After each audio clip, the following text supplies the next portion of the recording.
बेहदची परम महाशांती. बापूजींचे आजचे महाभारत या ई-बुकमधील 6वा चॅप्टर आज आपण बघूयात. विषय आहे आत्म्याचे अंतर्गत युद्ध. बापूजी प्रत्येक आत्म्याच्या अंतर्गत संघर्षाचे अतिशय स्पष्ट वर्णन करतात. प्रत्येक मनुष्याच्या आत आत्म्याला जे योग्य वाटते आणि त्याच्या साठलेल्या इच्छा आणि सवयी त्याला जे करण्यास भाग पाडतात यांच्यामध्ये एक युद्ध चालू असते. आत्म्याला माहीत असते की काही कृती चुकीच्या आहेत. अगदी दुर्योधनासारख्या स्वभावाच्या व्यक्तीलाही पाप ओळखण्या इतपत जाणीव असते. तरीही वासना, खोलवर रुजलेल्या इच्छा आणि आसक्ती इतक्या शक्तिशाली असतात की आत्मा सहजपणे त्यातून मुक्त होऊ शकत नाही. हेच बापूजी म्हणतात खरे रणांगण आहे. मन, बुद्धी आणि संस्कार हे विरोधी सैन्य तयार करतात.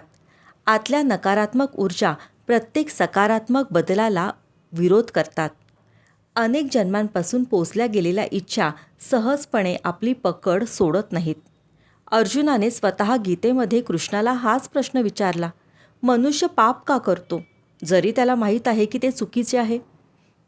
कृष्णाने यावर उत्तर दिले की इच्छा आणि अज्ञान आत्म्याला पाप करण्यास प्रवृत्त करतात. जोपर्यंत अज्ञान दूर होत नाही तोपर्यंत आत्मा अडकलेला राहतो. बापूजी म्हणतात आज आपल्याला अज्ञानाचा अहंकार दूर करावा लागेल. आत्म्याने कोणत्या कृती खरोखर योग्य आहेत हे शिकले पाहिजे. परम सत्य कर्म, सर्वोच्च सत्याची कृती, त्याने धर्म आणि पंथ यांच्या विभागनांवर उच्च उठून थेट सर्वशक्तिमान सत्तेचा शोध घेतला पाहिजे.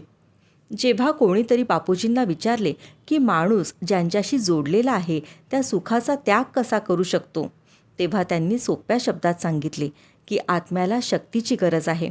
इच्छा, राग, लोभ, आसक्ती आणि अहंकार या 5 महापापांशी लढण्यासाठी आत्म्याला आध्यात्मिक शक्तीची गरज आहे आणि ती शक्ती केवळ योगाद्वारे आत्मस्वरूपामध्ये राहून सर्वशक्तिमान सत्तेशी जोडल्यानेच मिळते.